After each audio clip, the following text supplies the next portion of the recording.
April 1945, Camp Florence, Arizona. The desert sun burned like a hot iron.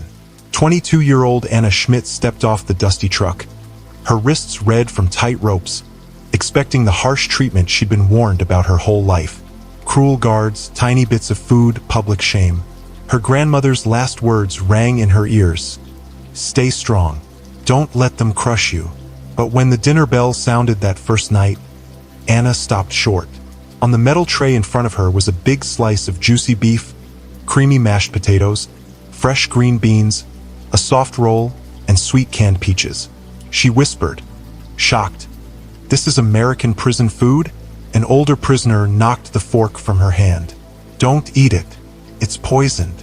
But then Lieutenant Emma Wong sat across from them, picked up her own matching plate, and took a bite. Geneva Convention. Same food as U.S. soldiers. Everything Anna had been taught was wrong. That one meal would turn her whole world upside down. But before we go on, if you want more amazing hidden stories that history forgot, hit that subscribe button and leave a comment saying where you're watching from. I love seeing how far these lost truths spread. The desert was silent. That was the first thing Anna Schmidt noticed as the truck's engine stopped and the back gate clanged open. No birds, no breeze, just heat pressing down like a heavy blanket, making the air feel thick. She stepped onto Arizona dirt, wrists still sore from the ropes, squinting against sunlight so bright it felt like a slap.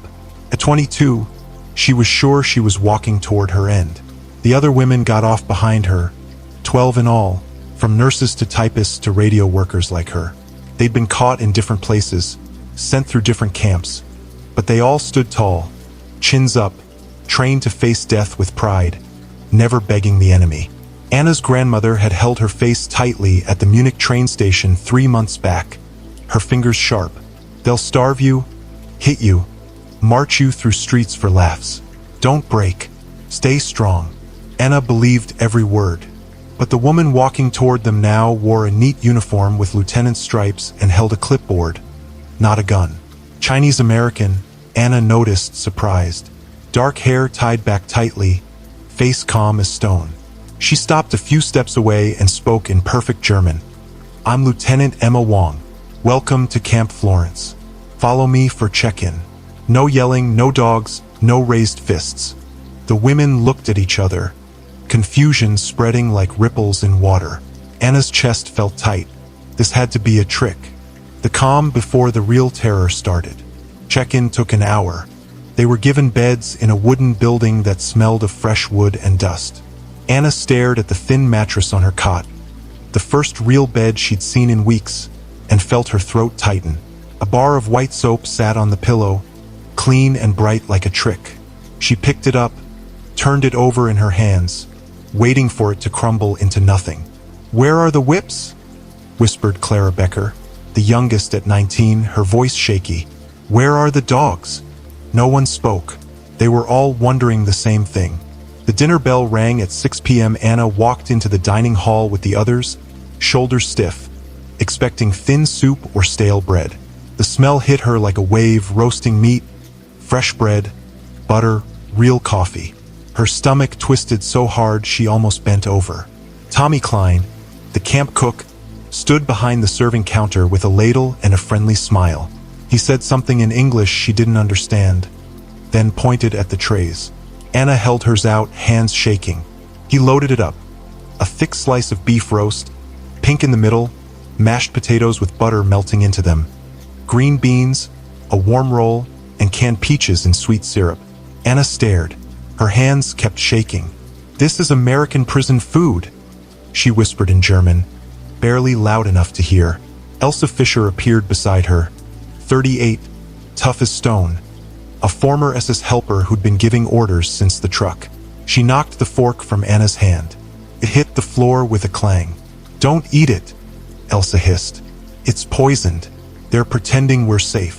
She dragged a finger across her throat, sharp and final. "They're toying with us. The real punishment comes later." Anna's heart pounded. It made sense. Of course, it did. Everything she'd learned said Americans were brutal, hateful, cruel. You didn't give your enemy steak unless you were setting them up for something worse. But then Lieutenant Wong sat across the table. She put down her tray, exactly like theirs, down to the last green bean, and cut into her beef with steady hands. She took a bite, chewed, swallowed, looked at Anna and said in clear German, "Geneva Convention, Article 26. Prisoners get the same food as the captor's soldiers. You can read the Red Cross report in the barracks if you want." Anna's whole world turned upside down. If they lied about the food, about this, what else was a lie? That night, long after lights went out, Anna pulled the cold piece of beef from her pocket. Anna had hidden the beef in her sleeve without thinking, like it was something forbidden. In the dark, she brought it to her mouth, feeling Elsa's cold stare from across the room. Tasted like betrayal. It tasted like truth, and tears followed before she could stop them. By the end of the first week, Anna had earned $3.60. She held the camp money in her hand, afraid it might vanish. Thin paper vouchers with the Camp Florence stamp, more money than she'd ever had in Germany. The work was simple. Laundry duty meant carrying wet uniforms from big washers to clotheslines stretched across the yard, her hands turning pink in the hot water. 8 hours a day, 80 cents a day. The numbers felt unreal. At the camp store on Saturday, she bought toothpaste, real Colgate in a shiny tube, writing paper, and a pencil. She touched each item at the counter, expecting someone to laugh and take them away. But the clerk, a bored soldier who barely glanced up, just took her money and waved her on. Clara Becker bought cigarettes. She didn't smoke, but she held the pack like it was proof this strange world was real. Anna watched Lieutenant Wong all the time now, studying her like you'd study a puzzle, searching for the key to how she worked. Emma moved through the camp with steady purpose, always holding her clipboard, enforcing rules with the same calm fairness, whether the mistake was small or big. No yelling, no favorites. When a guard tried to skip a prisoner's dessert as a prank, Emma sent him to night watch for a month. When Elsa hid bread in her locker, Emma took it without a word and wrote it down 3 times.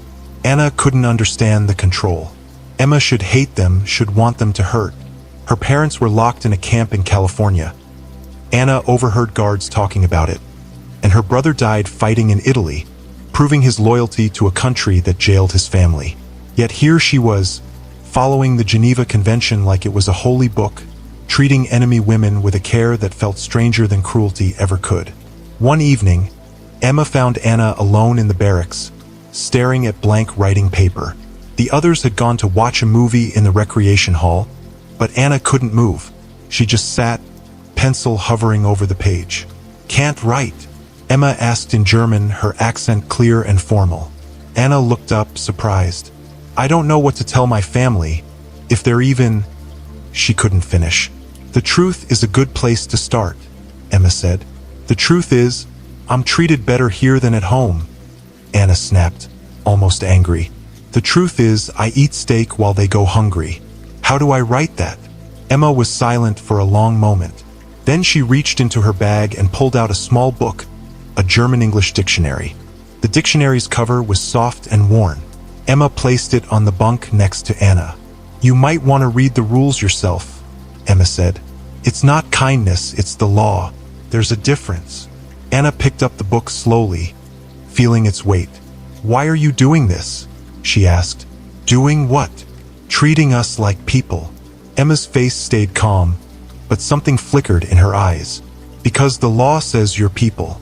If I stop following it, I become what I'm fighting against." She turned to leave, then stopped at the door. "Your family would want to know you're alive. Write that first. The rest can wait." After Emma left, Anna opened the dictionary. The pages smelled of ink and age. She started with simple words. "Hello, thank you, please." But soon she was drawn to others. Restraint, justice, mercy. She whispered them, feeling their shapes on her tongue. By the second week, Anna was teaching English to the younger prisoners, trading lessons for their dessert rations. Clara was her best student, learning words fast. Even Elsa came once, standing at the back of the barracks, arms crossed, listening but never joining in. Why learn their language? Elsa snapped one night, her voice sharp in the dark after lights out. Anna paused, thinking of the dictionary, Emma's steady fairness that stung more than cruelty, the beef that tasted like betrayal. "Because I want to understand what they're saying," she said at last. "When they tell us why." "There's no why," Elsa said. "Just waiting to go home." But Anna wasn't sure what home meant anymore or if there was anything left to return to. 3 months slipped by like sand. Anna learned to sleep without jumping at shadows. She ate without checking for poison. She learned English words for sunrise, coffee, good morning, and said them to Tommy Klein when he handed her breakfast with his warm smile. The camp fell into a rhythm: work, mail call, evening games, until one day Lieutenant Wong gathered the women and led them to the camp theater without a word. The room was small, chairs in rows facing a white screen. Projector hummed in the back, ready to go. Emma stood at the front, her face like stone. "V-Day was 2 weeks ago," she said in German, her voice flat. "The war in Europe is over. Germany surrendered. You're about to see newsreels from the Allied liberation of concentration camps. You will watch everything. No one leaves early." Anna's stomach sank. Beside her, Clara went pale as snow. The lights dimmed. The projector clicked on. Bergen-Belsen came first. Piles of bony bodies stacked like firewood. Limbs bent in ways that didn't seem real.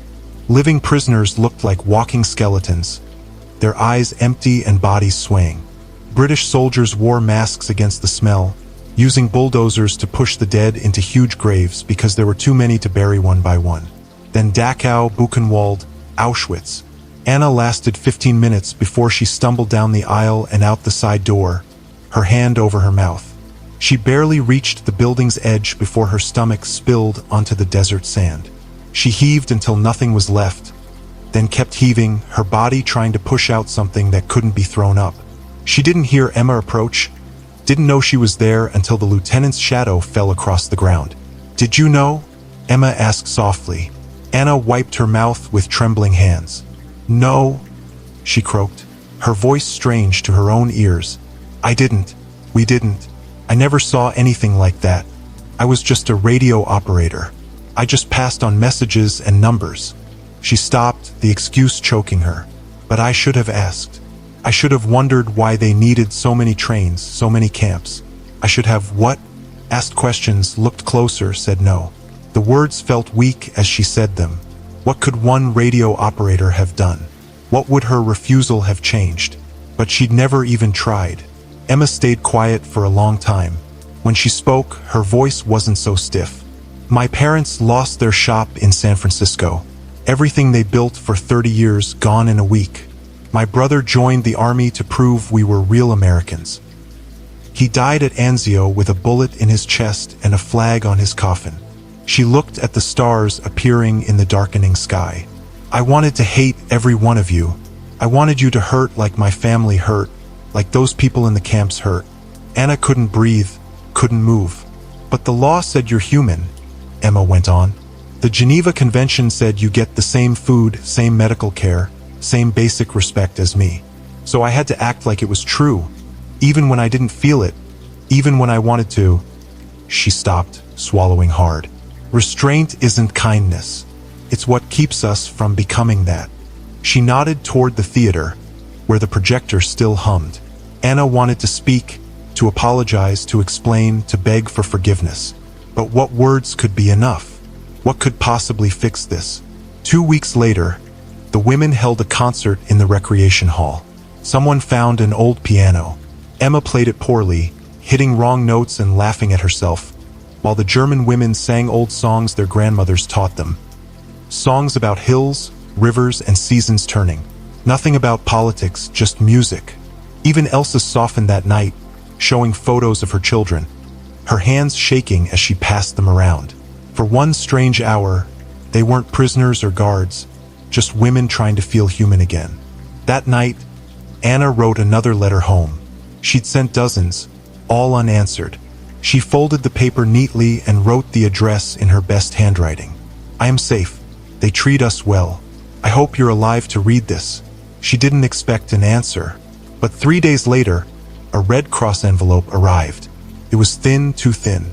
Anna held it in the barracks, feeling the emptiness inside it. Red Cross letterhead, official stamps. Her hands shook as she ripped it open. The words blurred on the page.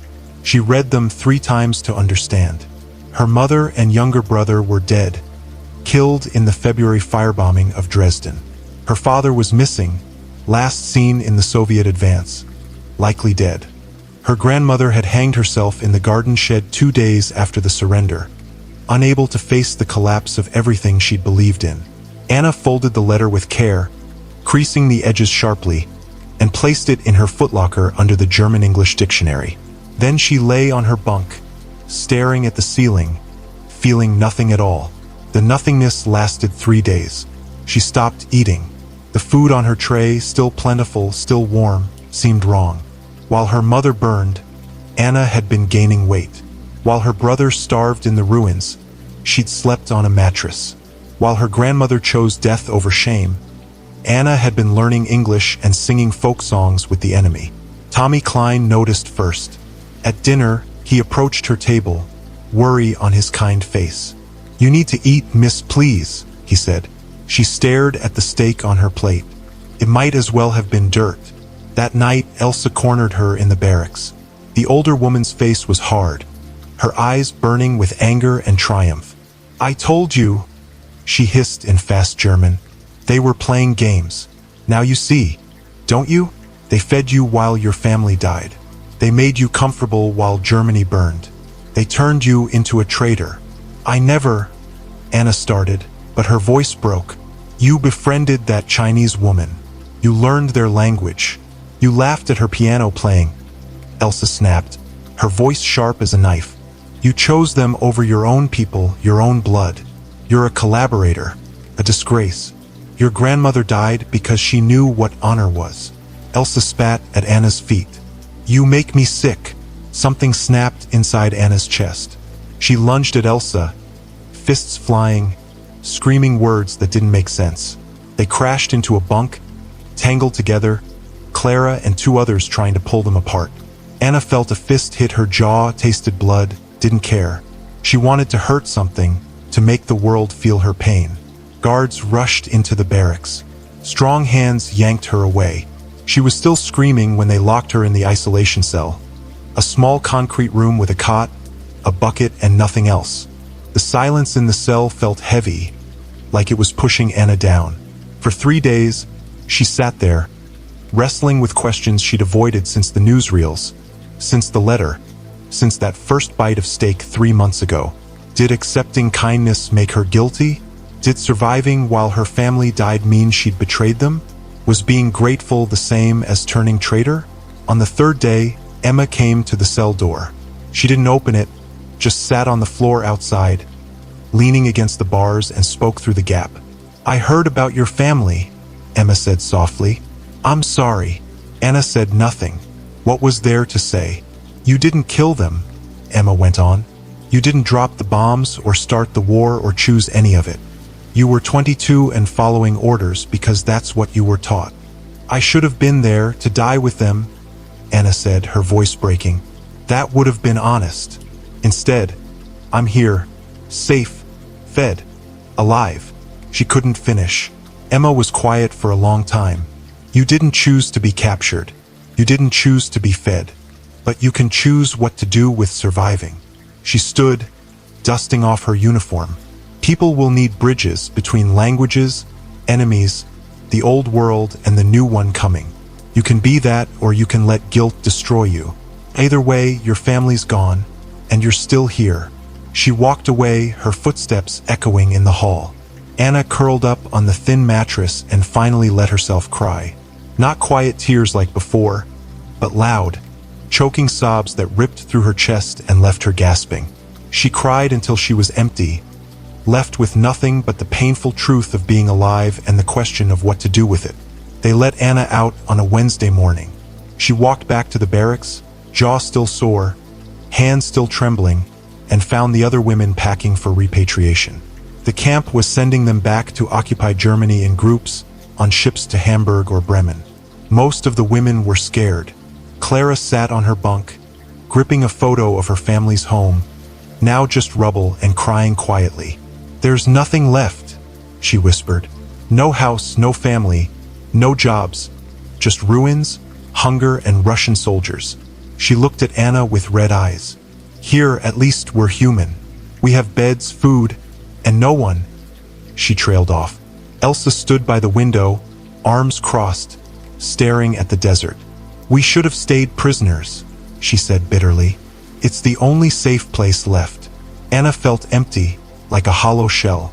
She had no family, no home, no identity beyond the lies she'd been taught and the kindness she couldn't fully accept. She moved through the days like a shadow, doing her work without thinking, eating only because Emma watched with those calm, dark eyes until she took a few bites. A week after leaving the isolation cell, Emma found Anna in the laundry room and handed her an envelope. The Red Cross needs a translator, Emma said. A German refugee in Tucson is looking for her daughter, lost between Munich and the Swiss border. I said you might help.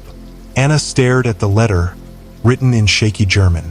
A mother's desperate words, full of details. Her daughter's birthday, the color of her coat, a scar on her left hand from a kitchen mishap. Details only a real mother would know. I don't know how, Anna began. You read German, you read English, you get how things work here, Emma said plainly. It's not forgiveness, but it's something real.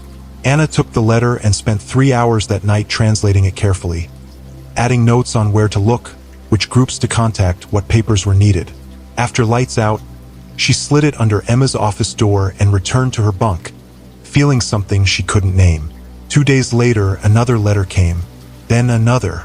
Word spread that a German prisoner at Camp Florence could help with missing persons, someone who knew both languages and could handle the confusing paperwork. Anna translated requests, wrote letters, filled out forms. Small acts that felt tiny against so much pain, but they were real. One evening, Emma brought news. The Tucson mother had found her daughter in a displaced persons camp near Stuttgart. They were together again. The daughter was alive. Anna read the thank you letter 3 times, pressing her hand to her mouth to hold back a sob. One person, one small connection in the torn-up world of Europe. Shouldn't have mattered, but it did. 2 weeks before repatriation, a Red Cross worker came to the camp. A tall woman with quick movements and gentle eyes. She was recruiting for displaced persons relief. They needed German speakers badly, people to help survivors with aid systems, paperwork, finding lost family, turning pain into forms officials could understand. It's not fancy work, she said in careful German to the gathered prisoners. Long hours, tough conditions, heartbreaking cases. But if you want to help rebuild, this is where it starts. Anna sat in the back, Emma leaning against the wall nearby. Their eyes met, and Emma gave a small nod. That night, Anna opened the German-English dictionary and found the word she needed. Purpose. She whispered it, feeling its shape. The next morning, when the Red Cross worker asked for volunteers, Anna raised her hand. Elsa watched from across the room, her face hard to read. You're still choosing them, Elsa said later. Turning your back on your people. No, Anna said softly. I'm choosing people who need help. That includes our people. It includes everyone. The day before repatriation, the women were asked to sign statements about their treatment for Red Cross records. Elsa refused, still believing it was all a trick, a mind game. But Anna sat at the table with a pen and wrote in careful English, each word chosen with care. I came expecting cruelty. I was given steak. I expected savagery. I was given law. I don't understand mercy, but I saw it. I will spend my life learning to share it. She signed her name and slid the paper to Emma, who read it without a word, then looked up and held Anna's gaze for a long moment. Good luck, Emma said simply.